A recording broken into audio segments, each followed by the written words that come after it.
जय श्री गणेश। नमस्कार। मैं आचार्य संजय द्विवेदी। मेरे समस्त प्रबुद्ध दर्शकों का मेरे चैनल पर हार्दिक स्वागत है। आज मैं कन्या राशि के लिए फरवरी माह का मासिक राशि लेकर आपके सम्मुख उपस्थित हूँ।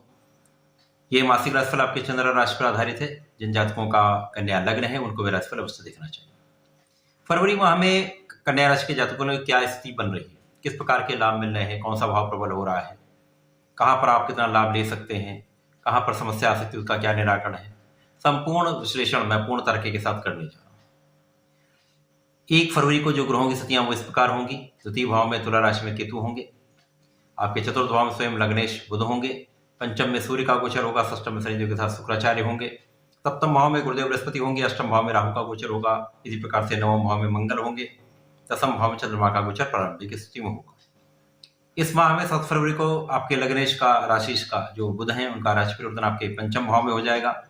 पुनः 27 फरवरी को ये षष्ठम भाव में प्रवेश कर जाएगी। इसी प्रकार से 13 फरवरी को सूर्यदेव का राशि परिवर्तन आपके पंचम से षष्ठम भाव में हो जाएगा तथा 15 फरवरी को शुक्राचार्य का राशि परिवर्तन आपके षष्ठम भाव से सप्तम भाव में।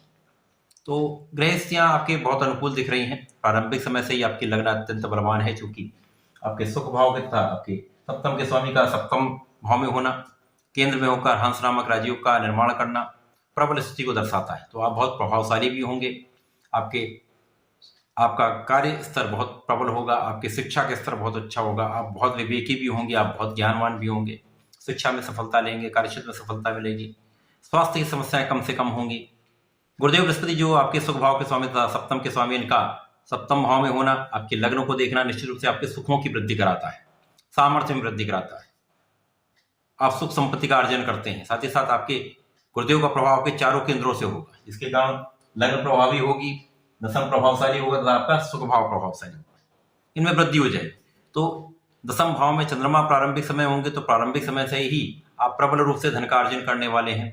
गजकेसरी बनेगा तो निश्चित रूप से आपका आभामंडल प्रबल हो जाएगा। साथ ही साथ आपके मान सम्मान में वृद्धि हो जाएगी, कार्यक्षेत्र अत्यंत प्रबल हो जाएगा, कार्यक्षेत्र से प्रबल रूप से आप धन का लाभ लेंगे। इसी प्रकार से स्वयं सुखेश भी हैं, यहाँ पर बुध का भी गोचर है जो कि आपके लग्नेश है। तो यहाँ पर कार्यक्षेत्र का स्वामी तथा लग्न का स्वामी आपके चतुर्थ भाव में है, जिस पर गुरुदेव का चतुर्दशम का संबंध निश्चित रूप से आपको बहुत ज्ञानवान के साथ बहुत कुशाग्र भी बना रहा है, आपको बहुत कैलकुलेटिव बना रहा है, आपको ज्ञानवान के साथ बहुत बुद्धिमान भी बना रहा है, विवेकी भी बना रहा है, निर्णय बहुत अच्छे आप लेने वाले हैं। तो सुख संपत्ति का भाव भी प्रबल होगा, कार्यक्षेत्र भी प्रबल होगा, प्रारंभिक समय से ही आप बहुत प्रबल रूप से धन का लाभ भी लें।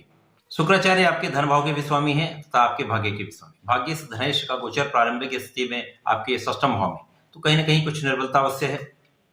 यहाँ पर शुक्राचार्य जब षष्ठम में होंगे, यद्यपि ये शनिदेव के साथ मित्र की राशि में ही है, शनिदेव की ही राशि में है, इनको षष्ठम का कार्यकत्व भी प्राप्त है, परंतु कहीं ना कहीं एक भाग्य में निर्बलता अवश्य होती है।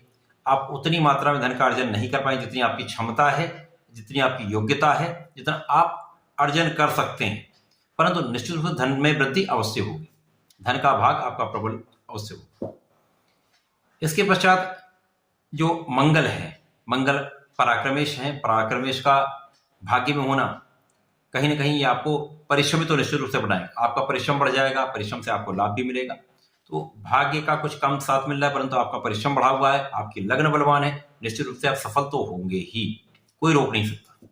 इसके पश्चात बुध जो कि स्वयं लग्नेश भी है, कार्यक्षेत्र के भी स्वामी है, उनका केंद्र में होना, गुरुदेव की राशि में होना, चतुर्दशम का संबंध गुरुदेव के साथ होना, तो निश्चित रूप से कार्यक्षेत्र आपका बहुत प्रबल रहने वाला, कार्यक्षेत्र में आप बहुत सफल भी रहने वाले हैं, आप बहुत प्रगति करेंगे, कार्यक्षेत्र का विस्तार भी हो जाएगा। यहाँ पर इस समय जो स्थितियां बन रही इस माह में निश्चित रूप से आपकी पदोन्नति का भी योग बनेगा। सूर्यदेव जो आपके लिए द्वादश के स्वामी, उनका पंचम में होना, पंचम मकर राशि में, तो यहाँ पर कहीं ना कहीं आपके संतान के पक्ष में कुछ निर्बलता करता है। यहाँ पर संतान के लिए कहीं ना कहीं चिंता में वृद्धि हो सकती है, आप चिंताग्रस्त हो सकते हैं। यद्यपि यहाँ संतान के पक्ष पे कोई बड़ी समस्या नहीं है, संतान आपकी ठीक है, संतान भी ठीक रहेगी। शिक्षा में कुछ ना कुछ अवरोध अवश्य हो सकता है। प्रेम संबंधों के परिप्रेक्ष्य में यह समय अच्छा नहीं, ये माह बिल्कुल अच्छा, परंतु आपके षष्ठम में शनिदेव का होना शुक्राचार्य के साथ, यहाँ पर कहीं ना कहीं आपको शत्रुहंता, प्रबल रूप से शत्रुहंता योग का निर्माण हो रहा है। शत्रुहंता योग का निर्माण आपके शत्रुओं का तो विनाश कर देगा। साथ ही साथ यहाँ पर आप यदि ऋण नहीं लेंगे तो ऋण से मुक्त होंगे, यद्यपि यहाँ पे कुछ ना कुछ पीठ पीछे शत्रु बनते जाएंगे, परंतु उनका दमन भी होता जाएगा, आप उनसे बचते रहेंगे और आप विजय भी प्राप्त करते रहेंगे। इसी प्रकार से आपकी आयु की रक्षा भी हो रही, आप अपने रोगों से भी बचेंगे। तो ये प्रभाव शनिदेव का यहाँ पर आपके लिए अच्छा होने वाला है। इसके पश्चात शनिदेव का प्रभाव आपके तृतीय भाव पर भी है, जिसके कारण परिश्रम तो निश्चित रूप से आपके बढ़ेगा, जिसका आप लाभ भी लेंगे। अब गुरुदेव बृहस्पति जब यहाँ पर है तो इनकी दृष्टि का प्रभाव आपके लाभ को बढ़ाएगा, जो गुरुदेव की उच्च राशि है, साथ ही साथ लग्न को प्रबलता देगा तथा आपके परिश्रम में वृद्धि करेगा। तो यहाँ पर गुरुदेव का प्रभाव संपूर्ण रूप से अब बहुत लाभ दे रहा है। अब जैसे ही बुध का राशि परिवर्तन आपके चतुर्थ से पंचम में हो जाएगा, तो ये कहीं ना कहीं आपके लिए अच्छा है। तो यहाँ पर आपके संतान का पक्ष जो कहीं ना कहीं कुछ निर्बल था, यहाँ पर प्रबलता आ जाएगी, संतान का पक्ष बलवान होगा, साथ ही साथ शिक्षा में प्रबलता आ जाएगी, शिक्षा का आपको लाभ मिलने लगेगा, शिक्षा में प्रगति होने लगेगी। सूर्यदेव का भी राशि परिवर्तन यहाँ से षष्ठम भाव में हो जाएगा। अब यहाँ पे आपके जीवन में कुछ अच्छा परिवर्तन होगा, क्योंकि सूर्यदेव जैसे ही पंचम से षष्ठम में प्रवेश करेंगे तो यहाँ पर त्रिग्रही योग बनेगा, जिसके कारण प्रबल रूप से शत्रुहंता का निर्माण हो जाएगा। अब आप अपने कानूनी समस्याओं में विजयी होंगे, पैतृक संपत्ति का यदि कहीं पर कोई केस चल रहा है उसमें आप विजयी होंगे, साथ ही साथ यहाँ पर आप समस्त कानूनी समस्याओं में विजयी रहेंगे, कोई आपका कुछ बिगाड़ नहीं पाएगा, प्रबल रूप से आप यहाँ पर लाभ लेंगे। यहाँ पर आपके रोगों से भी आप मुक्त हो जाएंगे। जैसे ही शुक्राचार्य का राशि परिवर्तन 15 फरवरी को आपके सप्तम भाव में हो जाएगा, तो ये जीवन में आपके बहुत बड़ा परिवर्तन लाने वाला है। अब यहां से आप बहुत प्रबल लाभ लेंगे, क्योंकि शुक्र धनेश है तथा आपके भाग्य से। ये शुक्राचार्य का राशि परिवर्तन आपके षष्ठम भाव से सप्तम भाव में हो जाएगा, ये आपके जीवन ही बदल जाएगा, जीवन परिवर्तित हो जाएगा, क्योंकि यहाँ पर शुक्र अपनी उच्च राशि में प्रवेश कर जाएंगे, साथ ही साथ गुरुदेव हंस नामक राजयोग बनाकर विराजमान है, शुक्राचार्य का मालव्य योग बन जाएगा, गुरु शुक्र का संख योग बन जाएगा, जो आपको बहुत विवेकशील बना देगा, बहुत ज्ञानवान बना देगा, आपको बहुत आकर्षक बना देगा, आपकी सुंदरता में वृद्धि हो जाएगी, आपके ऐश्वर्य में वृद्धि हो जाएगी, धन संपत्ति सुख साधनों की वृद्धि का पूर्ण योग बनेगा, बड़े वाहन का योग बनता है, बड़े वाहन का क्रय का निश्चित रूप से योग बनेगा, आप उसका लाभ भी लें।